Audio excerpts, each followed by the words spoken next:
ఒప్పుకురండి యాక్చువల్గా. సో వాళ్ళతో చేయాల్సి వచ్చింది. సో అలా అని కూడా కాదు, కొంచెం ఇంకా ఇంకా బెటర్ చిల్లర గాళ్ళు ఎవరినైనా ఎత్తుకొని రా అన్నాడు. దాంట్లో ఫస్ట్ అయితే దర్శిమామని తీసుకోమామా అని చెప్పేసి అన్నాడు. ఆ తర్వాత రాగ్స్ యాడ్ అయ్యారు. ఇంకా నెంబర్ 1 బెస్ట్ పర్సన్ నేను చిల్లర అనలే. ఓకే, ఆయన ప్రసాద్ బెహ్రా గురించి మీకు తెలుసు ఎంత ఫాలోయింగ్ ఉందో. అండ్ విష్ణు మేజర్లీ రీసెంట్గా మ్యాట్ 2 చేశారు. సో నాకు ఓ ప్యాకప్లా ఉండే అనమాట. సో నిహారిక అన్న ఈ బ్యాచ్లో ఇంకా ఆ తింగరతనం అనేది ఉంది కదా, దానికోసం తను తీసుకోవడం జరిగింది. సో ఆ క్యారెక్టర్ వైజ్గానే చూస్ చేసుకున్నాం అంటే. Okay, all the very best అండి. సీన్లో సినిమాలో. So all the very best అండి. Thank you so much. Darshi గారు సరే ఆయనకి మైక్ పాస్ చేయరా? చెప్పండి. సో హాయ్ అండి. సో అయితే మీ క్యారెక్టరైజేషన్ అంతా చూసుకుంటే you do all kind of roles. అటు సీరియస్ ఉంటుంది, ఇటు కామెడీ ఉంటుంది, అండ్ ఇంటెన్స్ ఉంటుంది, అన్నీ ఉంటుంది. మరి ఈ క్యారెక్టర్ ఒప్పుకోవడానికి ఆల్రెడీ జాతిరత్నాల్లో ఒక ఇంపాక్ట్ చూసాం కదండి. సో మళ్ళీ అదే కైండ్ ఆఫ్ అయిపోతుందేమో అని ఒక క్వశ్చన్ రేజ్ అవ్వలేదా మీకు? సో ఇప్పుడు అందుకనే యాజ్ అ కంపారిజన్ మీరు మళ్ళీ వెళ్ళి ఒకసారి జాతిరత్నాలు టీజర్ చూడండి. మళ్ళీ ఇది ఇప్పుడే ఫ్రెష్గా చూసారు కాబట్టి మీకు ఆ మెమరీ ఉంటుంది కాబట్టి you will understand that story అనేది యూనిక్ పాయింట్. ఇక్కడ నేను ఇష్టపడ్డ కారణం కూడా ఏంటంటే, ఒక 3-4 ఫ్రెండ్స్ ఉంటే ఆ బడ్డీ కామెడీస్ చాలా వచ్చి ఉంటాయి మన దగ్గర. ఎన్నో ఉన్నాయి సినిమాలు, దేశవ్యాప్తంగా ఎన్నో సినిమాలు చేశారు. తెలుగులో ఇంకా ఎక్కువ చేసి ఉంటాం మనం. బట్ ద మోస్ట్ ఇంపార్టెంట్లీ ఏంటంటే ది ఐడియా ఆఫ్ జంగ్లీపట్నం ఇది ఎక్కడుంది అంటే కాన్సార్కి మళ్ళీ సోకులపాలెం మధ్యలో ఎక్కడ ఉంటుంది మామ అని చెప్పి ఇట్లాంటి చాలా చెప్పి మమ్మల్ని కన్విన్స్ చేసిండు. సో ఇలాంటి ఒక యూనిక్ రైటర్, ఒక యూనిక్ వాయిస్ దొరకడం నాకు మంచిగా అనిపించింది. And he has a very interesting flavour of writing. అది కాస్త మీకు జాతిరత్నాల్లాగా అనిపించినా, మ్యాడ్ లాగా అనిపించినా కానీ there is a very interesting story line. So అందుకని జాతిరత్నాలకి ఇది కంపారిజన్లో రాదు, బట్ అదే కోవకి చెందుతుంది. అలాంటి ఒక మంచి కామెడీ ఫిలిం అవుతుందని ఒక గట్టి నమ్మకం ఉండే. Niharika, welcome to Tollywood. Thank you. I've seen your Perusu, చాలా బాగుంది. And when compare to Perusu ఈ సినిమా ఎలా ఉండబోతుంది? అండ్ మీ కెరీర్ చాలా యూనిక్ వేలో వెళ్తుంది. మొన్న చూస్తే టామ్ క్రూయిస్ గారు ఫిలిం, నేను మీ రీల్లే ఎక్కువసార్లు చూసాను ఆయన ఫిలిం కంటే.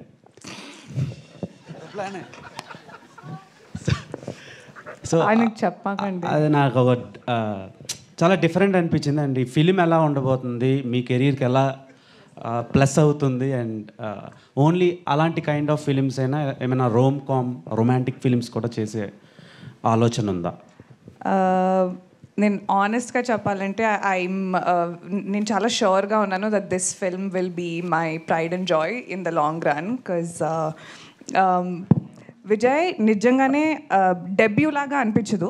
అంటే ఫస్ట్లో కొంచెం అనిపించింది అనుకో షూట్ చేసేటప్పుడు, మరీ అసలు ఏమి రాదు జోకింగ్, బట్ నాకు ఏం రాదు కదా మా అమ్మ. So same you know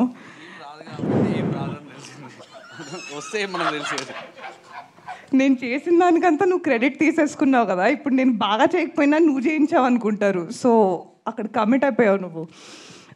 I just felt like the story fit in with నా సెన్స్ ఆఫ్ హ్యూమర్ అండి.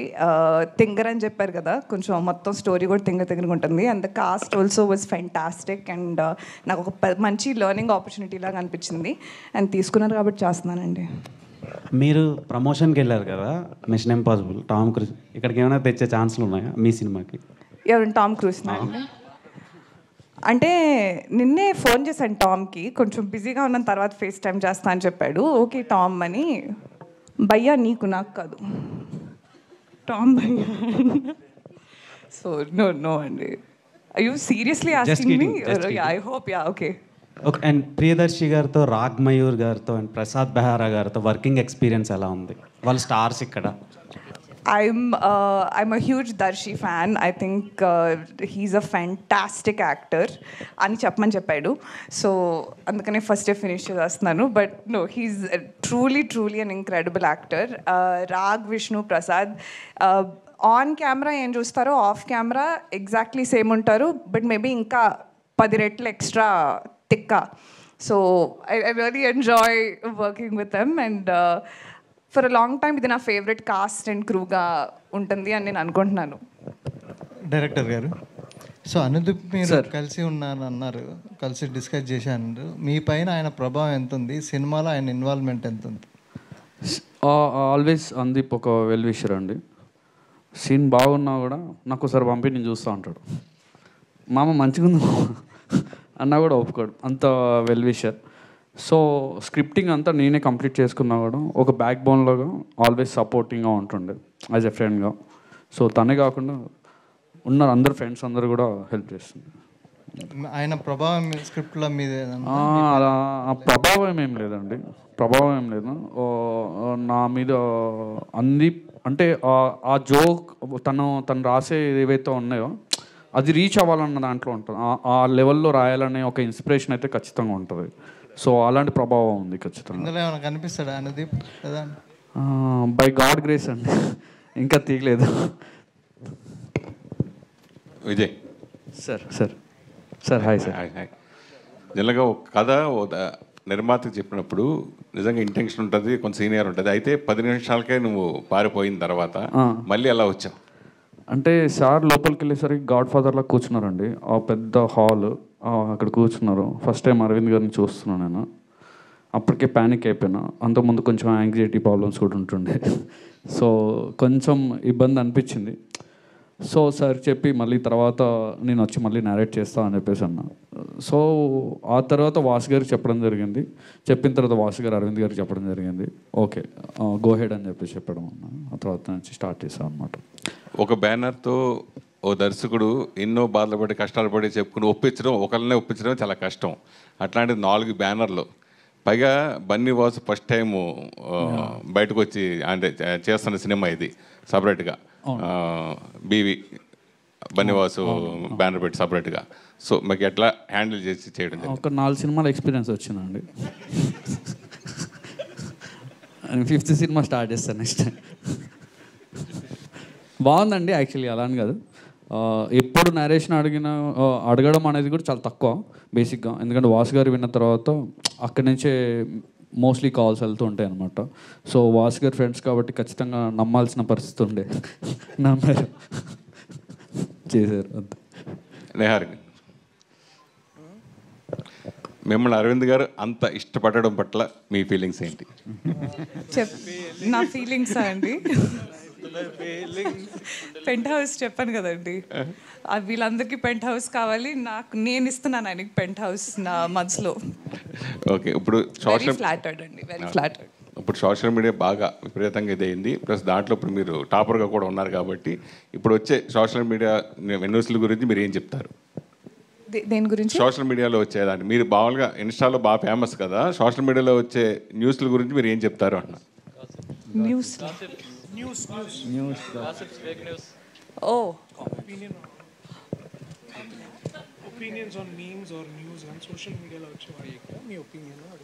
నా గురించా లేకపోతే జస్ట్ ఇన్ జనరల్? ఏం ఒపీనియన్స్ ఉంటాయండి, ఇష్టం వచ్చింది రాసుకుంటారు, చేసుకుంటారు, తప్పదు, part of the job. So అంతేమీ ఒపీనియన్స్ లేవు నాకు, అసలు ఆలోచించను. నా గురించి ఏమైనా అంటే అప్పుడు కొంచెం ఫీల్ అయ్యి కొంచెం అలాంటివి జరుగుతాయి. కానీ మీరు దేని గురించి స్పెసిఫిక్గా అడుగుతున్నారో నాకు తెలియట్లేదు. సో నేను కూడా రౌండ్ తిరిగి ఆన్సర్ ఇస్తున్నాను. సో నిహారిక, లైక్ అంటే మీరు నిహారిక, మీరు ఇన్స్టాగ్రామ్ ఇన్ఫ్లుయెన్సర్గా ఉన్నప్పుడు like you were a part of many Telugu movie promotions. So ఇప్పుడు మీరు you're promoting your own film. So how is that phase, like how are you processing that?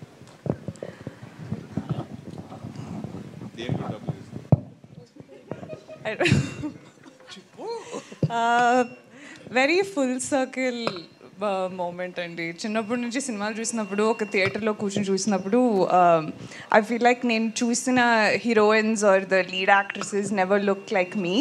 So I never felt represented on screen. లేకపోతే నా అంత scene లేదనుకునే దాన్ని. So it feels like a dream that I've never dreamed come true. Producers గారు, hello producer. Hi.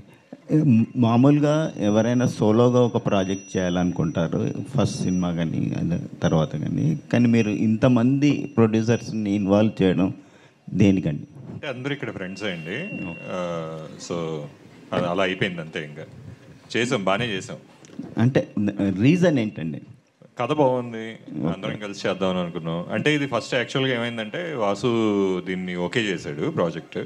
ఆ తర్వాత మేము కలిసి చేద్దాము, ఫ్యూచర్లో కొన్ని ప్రాజెక్టులు కలిసి చేద్దామని మేము డిస్కస్ చేద్దాం. ఈ ఒక్క ప్రాజెక్టే కాదు, నేను వాసు కళ్యాణ్ మేమందరం కలిసి మల్టిపుల్ ప్రాజెక్ట్స్ చేస్తున్నాం.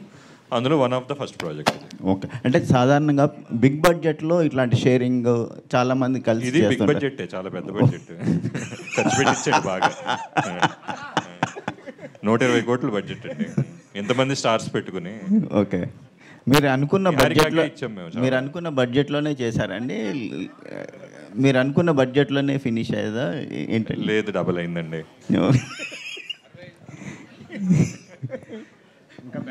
నిహారిక, టామ్ క్రూయిజ్తో మీరు షేర్ చేసుకున్న మూమెంట్స్ ఏంటి? తను ఏం షేర్ చేసుకున్నారు మీతో? Can explain. అంటే నేను గెడ్లో నడవలేపానండి.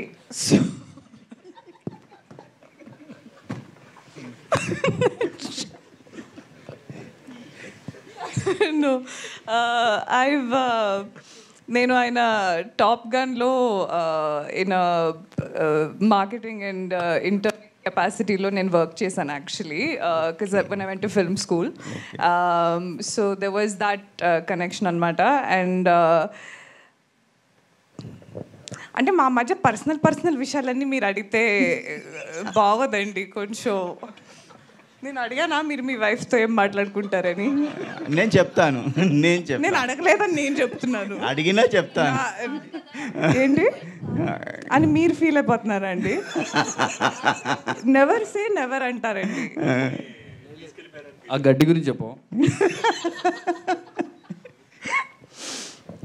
గడ్డి స్టోరీ అయిపోయింది మామ. విజయ్ మీరేం చెప్పలే మ్యామ్.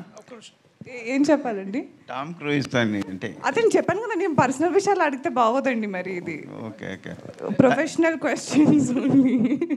సో తను ఏమన్నా నెక్స్ట్ మూవీలో ఏమైనా ఆఫర్ అలా నన్నే పెట్టేసుకుంటా అన్నారండి. ఓకే, నా డేట్స్ అడిగితే నేను రేపు కాల్ చేసి చెప్తా అని చెప్పి ఇంకా ఎత్తలే. ఓకే, ఎందుకని. కంగ్రాచులేషన్. విజయ్ సార్ అన్న, టీజర్ బాగుంది. థ్యాంక్ యూ అన్న, థ్యాంక్ యూ. అంటే గీతా ఆర్ట్స్లో కానీ బన్నివాసు గారు కానీ సినిమాలు కొంచెం డీసెంట్గా ఉంటాయి, ఒక సోషల్ మెసేజ్తో కూడుకుని ఉంటాయి. కానీ ఈ సినిమా టీజర్ చూస్తే మీరు మాట్లాడుతుంటే చిల్లర కామెడీ అంటున్నారు కదా, సో దీంట్లో కూడా ఏమైనా సోషల్ మెసేజ్ ఉందా? టోటల్లీ ఎంటర్టైన్మెంట్ కోసమే స్క్రిప్ట్ రాసుకున్నారా? ఉంటుంది అన్న, లాస్ట్లో ఉంటుంది మెసేజ్ ఖచ్చితంగా. జోక్ సీరియస్గా లేదు, మెసేజ్ ఉందన్న. మెసేజ్ అనేది ఓ సెటరికల్ మెసేజ్ ఉంటుంది, ఓ సెటరికల్గా ఓ మెసేజ్ ఉంటుంది. ఈ స్క్రిప్ట్ మీరు ప్రిపేర్ చేసుకున్న తర్వాత ఓన్లీ బన్నివాస్ గారిని కలిసారా? ఇంతకుముందు ఎవరినైనా ప్రొడ్యూసర్స్ని కన్వే చేయడానికి ట్రై చేశారా? ఒక 10 ఆఫీసులు తీసుంటాను. తీసిన తర్వాత చేంజెస్ అయినాయి. వాసు గారి దగ్గరికి వచ్చిన తర్వాత స్క్రిప్ట్ ఒక థియేటర్ జోన్కి ఏదైతే సెట్ అవుతుందో ఆ టోన్లో షేప్ అవుట్ అయ్యింది. సో ఆ తర్వాత స్టార్ట్ చేయడం జరిగింది అనమాట. ట్రై చేశానండి, ప్రొడ్యూసర్స్ని ట్రై చేశాను. చేసిన తర్వాత నాకు స్పాట్ కరెక్ట్ ప్లేస్లో పడ్డానని నాకు నా ఫీలింగ్. అదే మీ ఫస్ట్ ఫిల్మే గీతా ఆర్ట్స్ నుంచి, అంటే గీతా ఆర్ట్స్ కాంపౌండ్ నుంచి బయటకు వస్తుంది కదా, సో మీ ఫీలింగ్ ఎలా? చాలా హ్యాపీగా ఉందండి. చాలా సేఫ్ ప్లేస్లో ఉన్నట్టు అనిపించింది. కానీ ఇప్పుడే భాను గారు చెప్తున్నారు బడ్జెట్ 120 కోట్లు అయింది అంటున్నారు. 4 బ్యానర్లు, ఒక బ్యానర్తో చేయలేక 4 బ్యానర్లు పెట్టామంటున్నారు. 120 కోట్లు నా రెమ్యునరేషన్ ఎంత నా దాంట్లో? 25%. ఇలాంటివి చెప్తున్నానన్న చాలా హ్యాపీగా అనిపిస్తుంటుంది. All the best. Thank you అన్న. విజయ్ గారు ఇక్కడండి, టీజర్లో క్రికెట్ కామెంటరీతో స్టార్ట్ చేశారు కదా? అవునండి. క్రికెట్ గురించి ఇంకా ఏమైనా ఉంటుందా? అంతేనా? లేదండి, జస్ట్ టీజర్లో వీళ్ళ ఇంట్రడక్షన్ సీన్ ఆ క్రికెట్ మీద ఉంటుంది. సో క్రికెట్ మీద ఏం లేదండి సబ్జెక్ట్. ఓకే. సత్య వెన్నెల కిషోర్ వాళ్ళిద్దరూ నా క్యారెక్టర్ ఏంటి అని పోటీ పడుకునేలా పెట్టారు. ఏంటి వాళ్ళ క్యారెక్టర్స్ అసలు డిఫైన్ చేస్తారా? సత్య గారిది ఇంపార్టెంట్ క్యారెక్టర్ అండి. మరి ఆయన ఇంపార్టెంట్ అయితే వెన్నెల కిషోర్ నేనేంటి అంటున్నాను. అంటే ఆ క్యారెక్టర్ పేరే ఇంపార్టెంట్ క్యారెక్టర్ అండి సినిమాలో. క్యారెక్టర్ పేరు ఇంపార్టెంట్ క్యారెక్టర్. సో అదొక స్పెషల్ క్యారెక్టర్ ఉంటుంది. సో వెన్నెల కిషోర్ గారిది వీళ్ళిద్దరి కాంబినేషన్లో ఇంపార్టెంట్ సీన్స్ ఉంటాయి. వీళ్ళ నలుగురిని నిహారిక ఆడుకుంటుందా మొత్తం? నిహారిక అందరిని ఆడుకుంటుందండి సినిమాలో, ఎస్పెషల్లీ ప్రసాద్ బెహ్రానే. షూటింగ్లో అందరు నన్ను ఆడుకుంటారండి. బాయ్. నిహారిక గారు, ఇక్కడ యాక్చువల్గా అంటే మీరు హాలీవుడ్ ఫిల్మ్ స్కూల్లో చేశాను అన్నారు కదా, సో అక్కడ మేకింగ్ కానీ ఆ వాతావరణానికి ఇప్పుడు ఈ సినిమాకి వచ్చిన తర్వాత ఫస్ట్ సినిమా కదా, చూసినప్పుడు ఈ డిఫరెన్స్ మీకు ఏమనిపించిందండి? అంటే ఒక లెజెండరీ టీంతో వర్క్ చేశారు, లోకల్గా మన రీజనల్ సినిమా చేస్తున్నప్పుడు మీకు ఏమనిపించింది? ప్యాషన్ అన్ని చోట సేవే ఉంటుందండి. మేబీ టెక్నికాలిటీస్ అండ్ మనుషులు వేరే ఉంటారు, but I think passionate film makers ఎక్కడైనా ఇక్కడ నేను వర్క్ చేసిన కెపాసిటీ, అక్కడ నేను వర్క్ చేసిన కెపాసిటీ చాలా డిఫరెంట్. కాబట్టి అక్కడ నేను టెక్నికల్ సైడ్ చేశాను కాబట్టి చాలా చాలా హెక్టిక్గా అనిపించేది. ఇక్కడ చాలా హెక్టిక్గా అనిపించిన I go to sleep at night feeling happier. I think it's the same. Raghamohar గారు. ధ్రువన్ గారు. రాఘమోహర్ గారు, అంటే సినిమా బండి నుంచి చూస్తుంటే మీ గ్రాఫ్ అనేది చాలా ఇంపార్టెంట్ అండ్ కామెడీ జోనర్స్ అనేది చాలా పర్టికులర్ చూస్ చేస్తున్నారు కదా. ఈ సినిమా ఎలా ఉండబోతుంది? ఆఫ్టర్ సినిమా బండి నుంచి మీ కెరియర్ చాలా మూవీస్ చేశారు కదా, ఇది ఎలా ఉండబోతుంది అంటారా? ఇంకా నెక్స్ట్ లెవెల్ ఉంటుందంటారా? అంటే డెఫినెట్లీ లుక్ వైజ్ కానీ పర్సనాలిటీ వైజ్ డెఫినెట్లీ డిఫరెంట్ ఉంటుంది. అంటే ఇందులో స్పైక్స్ పెట్టుకొని, టాటూ పెట్టుకొని, సగం బట్టలు వేసుకొని తిరుగుతూ ఉంటాను. సో అది ఇప్పటివరకు వీటిలో జరగలేదు. సో చూసినప్పుడు ఐఎమ్ షూర్ ఇది రెగ్యులర్ డైలాగే, బట్ మిగతా సినిమాలకి అన్నింటికీ డిఫరెంట్గా ఉంటుంది. ప్రియదర్శి గారు, ట్రైలర్ అయితే చాలా కొత్తగానే ఉంది, కానీ ఆ పాత సినిమాలు గుర్తొచ్చాయి మేబీ. జాతిరత్నాలు, బ్రోచేవారు ఎవరు, ఓకే మీరు ఇందాక చెప్పారు కామెడీ టైమింగ్ అనేది ఒక స్క్రీన్ ప్లే పట్టే ఉంటుంది, టఫ్ అని ఉంటుంది అన్నారు. సో ఆయన చెప్పిన స్క్రీన్ ప్లేలో మీకు బాగా టఫ్ అయింది అని పుల్ ఆఫ్ చేయడానికి కష్టమైన సీన్ ఏంటి దీంట్లో? సెటైర్ ముఖ్యంగా ఏంటంటే, మీరు ఇందాక చెప్పిన సినిమాలు కానీ వాళ్ళు రాసే ఆ దర్శకులు, రైటర్స్ రాసే ఆ వ్యంగ్యం ఏదైతే ఉంటుందో దానికి మళ్ళీ అలాంటి ఎప్పుడు వస్తాయో అని ఎప్పుడు అనుకునేవాడిని. కానీ అంతే స్థాయిలో, అంటే మీకు అంతే సెటైర్ రాయడం అనేది చాలా తక్కువ మంది, అంటే మన మోహన్ గారితో వర్క్ చేసినప్పుడు అనిపించింది అనమాట, అదొక స్టైల్ ఆఫ్ రైటింగ్ అనేది. సో అట్లాంటి ఒక సెటైర్ రాయడంలో ఐ థింక్ విజయ్ దగ్గర నేను చూసిన ఐడియా, అంటే జంగ్లీపట్నం అని కానీ, లేకపోతే మీరు ఇందాక తుట్టె కులం అనే ఒక కులాన్ని దాన్ని తీసుకొని కానీ, లేకపోతే ఒక బేసికల్ ఒక ఇమాజినరీ ప్లేసే కాదు, ఇమాజినరీ ఒక కాస్ట్ గ్రూప్ని క్రియేట్ చేసి దాని నుంచి వచ్చే ఒక ఫన్ జనరేట్ చేయడం కానీ, అది చూస్తున్నంతసేపు మనం నవ్వుకుంటాం, కానీ దాని వెనకాల ఒక డీప్ సెటైర్ ఉంటుంది. అది కాస్త అది 2 సార్లు చూస్తే థియేటర్లో ఇంకా బాగా అర్థమవుతుంది. సో అది చెప్పినప్పుడు నాకు అది చాలా యూనిక్గా అనిపించింది. అండ్ ఇదే పాయింట్ని ఏమైందంటే దాన్ని ముందుకు తీసుకెళ్ళడానికి కూడా we need not just actors but అట్లాంటి ఎంపవరింగ్ ప్రొడ్యూసర్స్ ఉండాలి. అండ్ వాసు గారు కానివ్వండి, భాను గారు కానివ్వండి, లేకపోతే కళ్యాణ్ గారు, రాజు గారు, వీళ్ళందరూ ఏంటంటే దీన్ని ఇంకా బాగా ఎవాల్వ్ చేయడానికి చాలా హెల్ప్ అయింది. సో ఇవన్నీ చూస్తే ఏమనిపించిందంటే, మీరు జాతిరత్నాలు ఎంత బాగా పెట్టుకుంటారో, మళ్ళీ కొద్ది రోజుల తర్వాత ఇంకొక కామెడీ సినిమాతో ఇక్కడ మేము నించొని మళ్ళీ మాట్లాడుతుంటే మీరు తీసిన ఆ సినిమా, ఈ సినిమా, అలాగే ఈ సినిమా కూడా ఇలాగే ఉంటుందని మీరు అడగడానికి అంత స్కోప్ ఉండే సినిమా అవుతుందని నేను అనుకుంటున్నాను. ప్రియదర్శి అన్న చెప్పండి. ఒక హీరో బాగా బిజీ అయిన తర్వాత ఏం చేస్తారంటే ఒక ఇద్దరు బ్యానర్తో కలిపి సినిమాలు చేస్తూ ఉంటారు. ఎందుకంటే మీరు ఒక 2 సంవత్సరం 3 సంవత్సరాలు ఆల్రెడీ పెద్ద బ్యానర్లో సినిమాలు ఆల్రెడీ బుక్ చేసుకున్నారు, ఆల్రెడీ డేట్స్ లేవు 2 years వరకు. సో ఒకేసారి 4 ప్రొడ్యూసర్తో ఒకసారి చేయటం, అలాగే ఇది చాలా యాదృచ్ఛికంగా జరిగింది. అంటే కొంచెం హాలీవుడ్ యాక్టర్స్ తర్వాత బాలీవుడ్ యాక్టర్స్ రావడం వల్ల బడ్జెట్ కొంచెం అట్లాంటిది ఏం జరగలేదు బేసికలీ. ఏం లేదు, అంటే మేము స్టార్ట్ అయినప్పుడు ఏమైందంటే, నాకు కథ ముందు నాకు విజయేందర్ గారు చెప్పినప్పుడు ఇస్తున్నామా మనం సెట్ మీద ఎప్పుడు రెస్పెక్ట్ ఇస్తలేరు ఎవరు నాకు అని ఫీల్ అవుతుండే. సో అంటే ఇది కొంచెం యాక్సిడెంట్. ఇప్పుడు ఫర్ ఎగ్జాంపుల్ నేను బన్నివాస్ గారు ప్రొడ్యూసర్ ఉన్నప్పుడు నాకు కొద్ది రోజుల క్రితమే ఇది చూసిన నేను బీవీ వర్క్స్ అని, లేకపోతే వైరా గారు, ఇవన్నీ ఏంటంటే 1 by 1 వచ్చినాయి. అండ్ మోస్ట్ ఇంపార్టెంట్లీ ఏంటంటే everybody came with that love for the script. అది ఎంత బాగుంది, ఎంత నవ్వుకున్నాం విన్నంతసేపు అని. ఎందుకంటే అల్లు అరవింద్ గారికి తప్ప అందరికీ నరేషన్ ఇచ్చాడు ఆ మావుడు. సో అందరు విన్న వాళ్ళందరూ చాలా హ్యాపీగా ఫీల్ అయ్యి, so it became like a very ఆర్గానిక్గా జాయిన్ అయ్యి. అంతేగాని మా రెమ్యునరేషన్లు ఎక్కువయ్యో లేకపోతే అని అంటే ఇన్ని చెప్తున్నా బయట. But so we got lucky. The correct answer ఏంటంటే I got lucky to meet these people. Dhruvan మాకు షాంపూ నిజం అది కూడా చెప్పు తర్వాత. మామూలుగా ఒక సింగర్గా రఘురామ్గా మాకు పరిచయం, తర్వాత మా మధ్యలో లిరిక్ రైటర్ కూడా మారావు, తర్వాత మ్యూజిక్ డైరెక్టర్ సక్సెస్లో కొడుతున్నావు. సో నీ పేరు మార్చుకోవడం వల్లే ఇలాగ సక్సెస్ అవుతున్నావు అనుకుంటున్నావా, లేదా ఈ cinema already trailer super success, ఇందాక వాసు కూడా బాగా చెప్పారు, పాటలన్నీ అద్భుతంగా వచ్చాయని దాని గురించి చెప్తాను. పాటలు బాగా వచ్చాయండి, అది ఓకే. అది మీ పేరు మార్చుకోవడం వల్లే. ఆర్ఆర్ ధ్రువన్ అంటే ఆర్ఆర్ అంటే రఘురామే, so RR Dhruvan this is screen name for music director. So 5 yearsగా అదే పేరులో నేను మైల్స్ ఆఫ్ లవ్ అనే మూవీ నుంచి చేస్తున్నాను. బట్ ఇది నా ఫస్ట్ ఫిలింలా ఫీల్ అవుతున్నాను. ధ్రువన్ గారు తెలియదే అని ఒక సాంగ్ వచ్చింది. సో అక్కడ నుంచి మీరు చాలా ఎక్స్ప్లోర్ అయ్యారు ఇండస్ట్రీలో. సో ఆ సాంగ్ తర్వాతలా చాలా మ్యూజిక్ విన్నాం, కానీ మీ పర్టికులర్ ఫిలిమ్స్ అయితే చాలా తక్కువ కంపోజర్గా. సో ఈ సినిమా చూస్తే మొత్తం కామెడీ జానర్లో ఉంది. ఇలాంటి ఫిలిమ్స్కి మ్యూజిక్ చాలా ఇంపార్టెంట్. మీరు విజయ్ గారు మీరు కన్సల్ట్ అయ్యారా, లేదా ఆయన మిమ్మల్ని అప్రోచ్ అయ్యారా? First question. అండ్ దీనికి కంటిన్యూషన్ ఏంటంటే, ఇందాక శ్రవంతి గారు మీకు మోవా అని పిలిచారు, మోవా. సో దానికి రీజన్ ఏంటి? సో ఏంటి? నేను విజయ్ని అప్రోచ్ అయ్యా, విజయ్ నన్ను అప్రోచ్ అవ్వాల్సి వచ్చింది ఇంకో ఫ్రెండ్ ద్వారా. సో దాని తర్వాత ఒక చిన్న ఫస్ట్ ఒక లిట్మస్ టెస్ట్లో ఒక సాంగ్ చేసాము.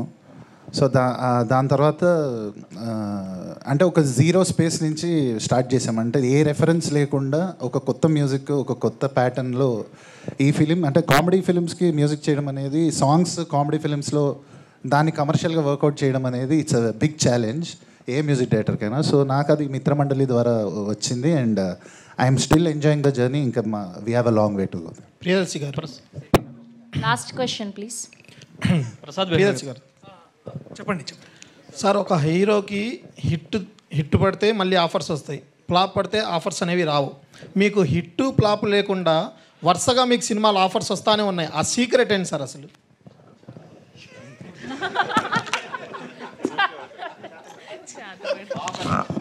అంటే నేను అంటే అదొక ఇంట్రెస్టింగ్ పర్స్పెక్టివ్. నేను అట్లా ఆలోచించాను. ఎందుకు అంటే నేను ఎక్కడ లక్కీగా ఫీల్ అవుతానంటే, ఇలాంటి రైటర్ డైరెక్టర్స్, ఇలాంటి ప్రొడ్యూసర్స్ దొరకడంలో లక్కీగా ఫీల్ అవుతాను. సో ఇప్పుడు ఆఫర్స్ అనేది ఏంటంటే, అది వస్తుంటే మనం కొన్ని తీసుకుంటాం, కొన్ని తీసుకోము, అవన్నీ వేరే విషయం. బట్ మోస్ట్ ఇంపార్టెంట్లీ ఏంటంటే that there is this beautiful eco system of people. వాళ్ళతో వర్క్ చేసే అవకాశం నాకు దొరుకుతుంది. ఇదేదో చాలా డిప్లొమసీగా చెప్పినట్టు ఉంటుంది, కానీ పాయింట్ ఇంతే అన్న. It is as simple as this. ఈ కథ నేను విని దాదాపు 3 ఏళ్ళు అవుతుంది.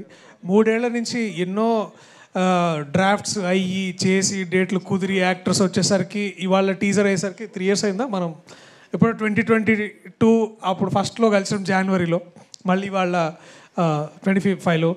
సో అండ్ మోస్ట్ ఇంపార్టెంట్లీ ఏంటంటే ఆడియన్స్. ఐ థింక్ నేను అందరినీ ప్రత్యేకంగా నేను ఆ ప్రేక్షకుల్ని బాగా వాళ్ళు చూపిస్తున్న ప్రేమ అనుకుంటా అంతే. And firstly lastly it is the writers, directors and producers. వాళ్ళ వల్లే నేను ఇక్కడ ఉన్నా. విజయ్ గారు, ప్రసాద్ బెహ్రా గారు, విజయ్ గారు, మీరు రీసెంట్ ఇంటర్వ్యూలో మీరు ఒక మాట చెప్పారు, ప్రసాద్ బెహ్రా అంటే ఎవరికి తెలియనప్పుడు నేను చాలా హ్యాపీగా ఉండేవాడిని, ప్రసాద్ బెహ్రా అంటే అందరికీ తెలిసిన తర్వాత హ్యాపీనెస్ పోయింది అని. అంటే ఇప్పుడు వచ్చిన నేము ఫేమ్ ఇవన్నీ ఇబ్బందిగా మారాయి ఏంటండి? బయట సరిగ్గా మాట్లాడలేకపోతున్నాం సార్, అదే ఇబ్బంది పెద్దగా. కరెక్ట్ ఆన్సర్ రావట్లేదు సార్. అదే సార్, అంతే సార్ ఆన్సర్, అంతే sir. Thank you to all the media. Thank you Mitramandali team. మళ్ళీ ట్రైలర్ లాంచ్లో కలుసుకుందాం. Thank you. ఒక క్వశ్చన్. చెప్పండి.